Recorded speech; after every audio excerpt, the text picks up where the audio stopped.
想必江爷爷和宋爷爷看到福宝这个样子也会泪目的吧？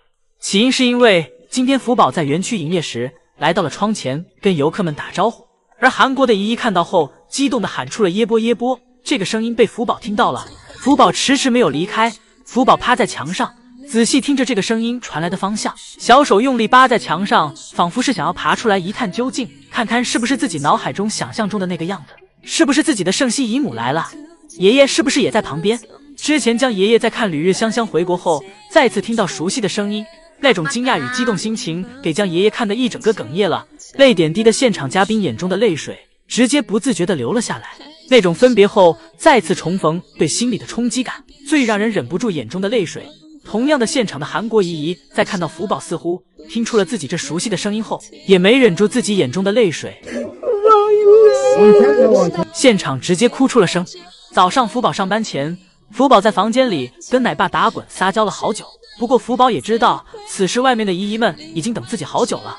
为了让姨姨们早一点看到自己，福宝不舍得离开奶爸，来到园区营业。福宝先是来到了自己的小泳池里，给自己降了降温。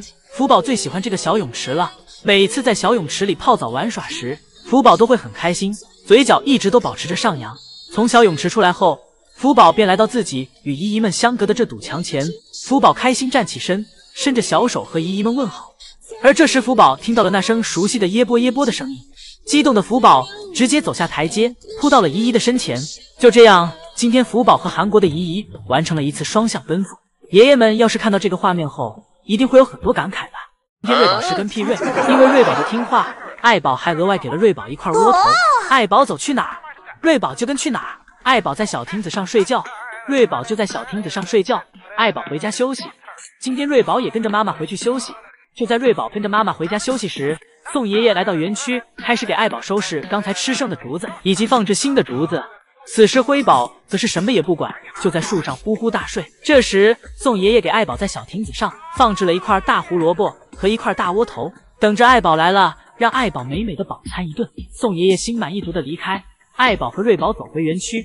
虽然是爱宝先出门，不过瑞宝很快就迈着自己的大长腿追了上来。瑞宝此时觉得和妈妈的付出是一样的，所以妈妈吃零食自己也要吃。爱宝先吃的胡萝卜，瑞宝这里则是拿走了爱宝的窝头。不过爱宝没有生气或去抢，现在瑞宝的牙齿已经长齐了，对于啃咬柔软的窝头根本不是问题。但是这时宋三岁急了，宋三岁怕瑞宝把窝头真的吃光，于是来到园区，从瑞宝手里给窝头抢走了，放在了爱宝身边。瑞宝看着宋三岁的骚操作表示，我妈妈多没说什么，你多管什么闲事。而此时的爱宝也心生欢喜，表示这可不怪我了，是你爷爷不让你吃的，我可没有说不让你吃。而宋三岁之所以这么做，是因为姐妹俩还小，对于窝头的营养瑞宝现在并不需要，而且对于窝头里面的碳水和糖，现在的瑞宝吃多了反而是坏事儿。而宋三岁为了安抚瑞宝，又特意送来了别的种类的竹子，让瑞宝尝尝鲜。这次的竹子，宋三岁表示让瑞宝放开了吃，让瑞宝能吃多少吃多少。瑞宝跟爱宝坐在小车上一前一后，再加上装满车的竹子，俩人像是要春游。乐宝今天一回家感觉自己太翻了，自己好不容易盘了8年的床不见了，而现在在自己面前的是一个没有自己气味的崭新的床，给乐宝整的都不知所措了。尾巴翘了好几次，愣是没再给小强做标记，这给乐宝搞得都不适应了。乐宝打算先吃完再思考。晚上没有自己浓厚气味的床，乐宝睡着不舒服。晚上睡觉时，乐宝没有在小床上睡，而是去到了角落。不过这都是暂时的。第二天，乐宝就开始自己起床了，又是在床上做标记，又是趴在上面蹭来蹭去，要多快乐有多快乐。而爱宝这里，在第一次面对新床时，也是同样的警惕。瑞宝、辉宝这里则对其并不关心，尤其是辉宝还在研究通道门究竟是怎么关上的。开始时，爱宝对新的小木床同样的不适应，同样对自己盘了数年的床不见了产生了疑问。不过爱宝是宝家最理智的大熊猫，简单的嗅闻了一下，便直接坐下开始。爱宝对家里的改变总是适应的很快。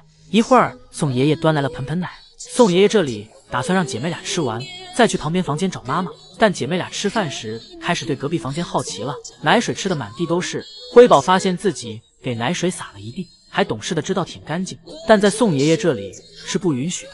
宋爷爷立马制止了辉宝吃掉落在地上的东西。姐妹俩吃完盆奶后，来到爱宝房间，开始检查新床。辉宝的关注点总是和别人不同。别人都在观察床上时，辉宝则是先观察床，跟福宝小时候一样，有床不睡，总喜欢钻床底。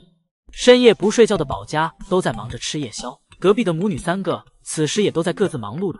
姐妹俩爬到了栅栏上，左侧的是辉宝，右侧是瑞宝。辉宝的小身体明显灵活一些，不愧是江爷爷口中的蜘蛛侠。而瑞宝这里虽然动作慢，但这小心翼翼的样子让人很放心，因为瑞宝懂得分寸，不会给自己弄伤。而爱宝这里正在吃竹子，辉宝凑到栅栏前和爷爷打着招呼，而乐宝这里干饭的同时，还不忘让奶爸给自己按摩按摩。乐宝倚靠在栏杆上蹭来蹭去的样子，让宋爷爷想起了以前的福宝。另外，今天宋爷爷空闲之余，还买了2瓶熊猫形状的饮料，表示一个是瑞宝，一个是辉宝，还用笔在饮料瓶上标注上了瑞宝和辉宝的特点。而此时旁边的圣熙阿姨正努力憋笑中，感觉圣熙阿姨马上就要憋不住了。宋爷爷邀请圣熙阿姨来猜猜哪一只是瑞宝。圣熙阿姨像哄孩子一样陪宋爷爷玩耍着。当圣熙阿姨准确猜出来时，宋爷爷还追问圣熙阿姨是怎么猜出来的。宋爷爷这再长不大，马上就要被瑞宝和辉宝赶超了。第二天，宋爷爷在乐园的竹林里发现长出了许多的雪竹竹笋，而且还有一根大的。宋爷爷这激动的样子，不亚于发现了什么不可思议的宝藏。宋爷爷给其采摘了下来，然后拿着雪竹竹笋带给了瑞宝和辉宝。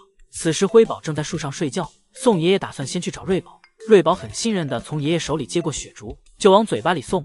这是瑞宝第一次吃雪竹，看瑞宝这一口接着一口的样子，似乎对雪竹很满意。瑞宝给雪竹都吃完了，而辉宝这里还是没有醒来。宋爷爷打算用美味的雪竹吸引辉宝，辉宝呲着嘴巴卖力去闻的样子很是可爱。而大竹笋爷爷则带给了爱宝，这是爱宝今年第一次吃竹笋，这熟悉的味道让爱宝很有胃口，爱宝一口接着一口，根本停不下来。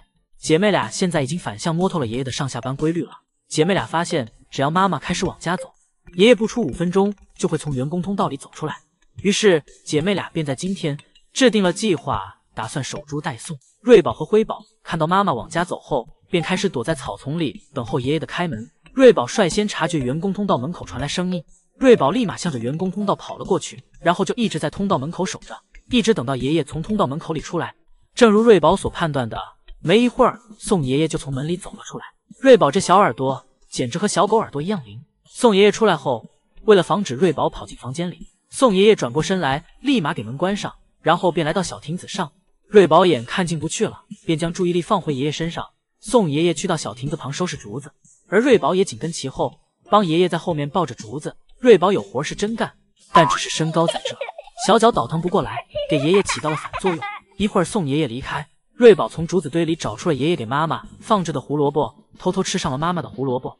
而辉宝此时在树上看着姐姐吃胡萝卜，都有点馋了。一会儿瑞宝给胡萝卜吃腻了，转头又钻进了竹子堆里，检查检查看看有没有窝头。而此时的爱宝正在室外园区散步，室外园区的小花小草已经盛开了，这让室外园区多了许多春天的色彩。而且最近爷爷们给小瀑布也打开了，想必这是在为姐妹俩来室外园区做准备。爱宝在室外园区走来走去，享受着这独属于自己的春天。而今天晚上下班时，宋爷爷捡了个大漏，因为此时瑞宝和辉宝都在小滑梯上，这下宋爷爷免去了上树摘熊的麻烦。不过宋爷爷来了后，姐妹俩没有黏着爷爷，而是一人抱着根竹子慢慢啃着。宋爷爷陪姐妹俩待了一会儿，便抱着其回家了。辉宝回家时还跟姨姨们挥了挥手，真是又懂事又可爱。给辉宝放下后，宋爷爷很快便回来接瑞宝了。瑞宝是公主抱，瑞宝这在爷爷怀里的模样，真就像是个娇滴滴的小公主。